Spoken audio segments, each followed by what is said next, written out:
जय श्री केदार, हर हर महादेव। कैसे आप सभी दोस्तों? अगर आप सभी भी मई के महीने में 2024 में चार धाम यात्रा पर जाना चाहते हैं और अभी तक आपने पंजीकरण नहीं किया होगा, और ऐसे में अब जब आप सभी मई महीने के लिए यमुनोत्री और केदारनाथ धाम के लिए पंजीकरण कर रहे होंगे तो वहां पर स्लॉट फुल आप सभी को दिखाई दे रहा होगा। और ऐसे में यात्री जो है काफ़ी परेशान हो गए हैं और मुझे बार बार कॉल और मैसेज करके ये पूछ रहे हैं, रजिस्ट्रेशन मेरा कैसे हो पाएगा? अब क्या ऑफलाइन रजिस्ट्रेशन हो जाएगा? क्या बिना रजिस्ट्रेशन के एंट्री हम लोगों को मिल जाएगा? अगर हम बिना रजिस्ट्रेशन के आते हैं तो केदारनाथ और यमुनोत्री में मुझे दर्शन करने के लिए मिल जाएगा क्या? तो दोस्तों, ये सभी सवाल का जवाब मैं इस वीडियो में देने वाला हूं। कृपया आप सभी वीडियो को पूरा देखें और ऐसे ही चार धाम यात्रा से जुड़े लेटेस्ट अपडेट पाने के लिए आप सभी हमारे चैनल को सब्सक्राइब भी कर सकते हैं।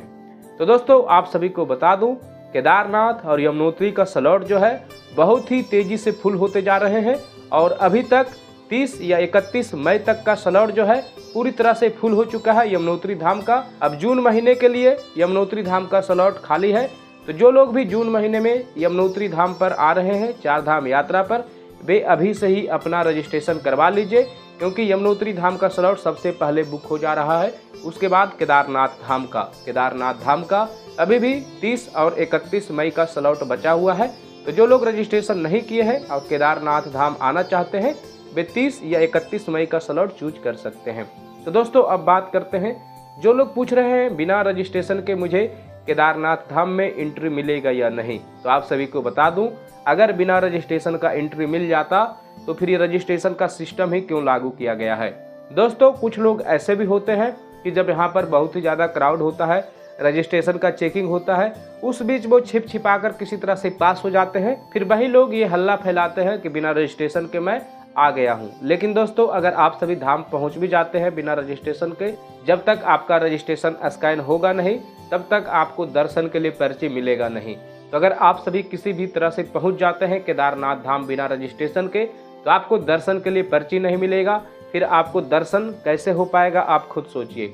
इसलिए दोस्तों, बिना रजिस्ट्रेशन के आप सभी केदारनाथ यात्रा पर मत जाइए, ऐसे में आप सभी को परेशानी हो सकता है।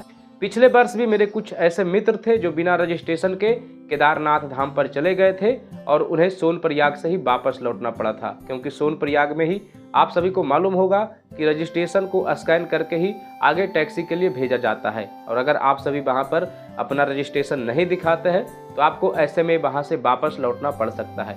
इसलिए आप सभी बिना रजिस्ट्रेशन के मत जाइए। बहन दोस्तों, कुछ लोग ये भी पूछते हैं ऑफलाइन रजिस्ट्रेशन होगा या नहीं। तो दोस्तों, पिछले वर्ष ऑफलाइन रजिस्ट्रेशन भी जब स्लॉट फुल हो गया था तो बंद कर दिया गया था। ऐसे में ऑफलाइन रजिस्ट्रेशन भी पिछले वर्ष बंद था, इसलिए आप सभी ये सोच लीजिए कि ऑफलाइन रजिस्ट्रेशन का चांस बहुत ही ज़्यादा कम है। तो ऑफलाइन रजिस्ट्रेशन के भरोसे मत जाइए, ऐसे में भी आपको वापस लौटना पड़ सकता है, क्योंकि अगर ऑफलाइन रजिस्ट्रेशन नहीं हुआ तो। लेकिन दोस्तों, मैं आप सभी को एक बात और बता दूं, कुछ लोग ऐसे भी हैं जो बिना रजिस्ट्रेशन के चले भी जाते हैं किसी भी तरह से बचाकर, और जाकर दर्शन भी कर लेते हैं। मंदिर के पास जो भी कतार लगता है वहां पर भीड़ में वो किसी तरह घुस जाते हैं जुगाड़ लगाकर, और ऐसे में वो दर्शन कर लेते हैं। लेकिन ये हुआ अनलीगल काम। अगर आप सभी का ये जुगाड़ नहीं लगा और पुलिस वाले ने देख लिया आपको भीड़ में घुसते हुए, तो भाई साहब बहुत मारते हैं। इसलिए आप सभी सावधान हो जाइए और रजिस्ट्रेशन करके ही जाइए, और वहाँ पर जाइए तो दर्शन के लिए जब आपको पर्ची लेना पड़ेगा तो वहाँ पर आप सभी को रजिस्ट्रेशन दिखाना पड़ेगा। ये रहा केदारनाथ धाम का। यमुनोत्री धाम में भी आप सभी को रजिस्ट्रेशन स्कैन कराकर ही दर्शन के लिए टोकन लेना पड़ेगा। इसलिए दोस्तों, रजिस्ट्रेशन बहुत ही ज़्यादा जरूरी है। बिना रजिस्ट्रेशन के आप सभी यात्रा पर नहीं जाइए। अगर जाते हैं तो आप सभी को बहुत ही ज़्यादा प्रॉब्लम का सामना करना पड़ सकता है। दोस्तों, अब बात करते हैं जिन लोगों का रजिस्ट्रेशन नहीं हुआ है और उन्हें चार धाम यात्रा पर जाना है।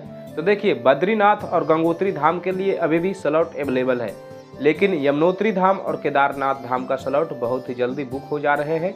इसलिए अब आप सभी को किसी भी जुगाड़ से रजिस्ट्रेशन नहीं मिल सकता है। इसलिए आप सभी अब जून महीने में अपनी यात्रा का प्लान करें। मई महीने में क्राउड वैसे भी बहुत ही ज़्यादा हो गया है, इसलिए स्लॉट जो है फुल हो गया है, और इसीलिए रजिस्ट्रेशन जो है मई महीने के लिए बंद कर दिया गया है। इसलिए आप सभी जून महीने में अपनी यात्रा का प्लान बनाइए और जल्दी से अपना रजिस्ट्रेशन कर लीजिए। और आप सभी को बता दूं, जितने यात्री हैं सभी लोगों का अलग अलग रजिस्ट्रेशन करना होगा। सभी लोगों का आधार कार्ड, फोटो और मोबाइल नंबर लगेगा रजिस्ट्रेशन में।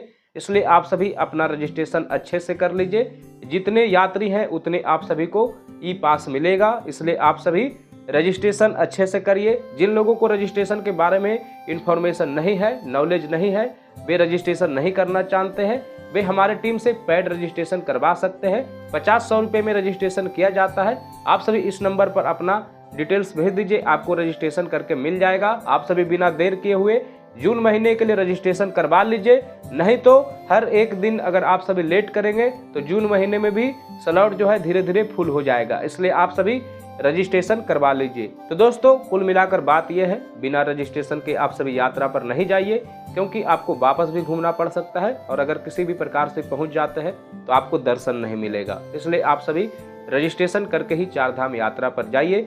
और दोस्तों चारधाम यात्रा से जुड़ी जो भी जानकारी चाहिए कमेंट में पूछें, मैं कोशिश करूंगा आप सभी का हर कमेंट का रिप्लाई करने का, या हो सके तो उस पर वीडियो बनाकर मैं पूरा विस्तार से उस पर जानकारी दूंगा। तो दोस्तों उम्मीद करते हैं वीडियो में दी गई जानकारी आप सभी को पसंद आई होगी। जय श्री केदार, हर हर महादेव।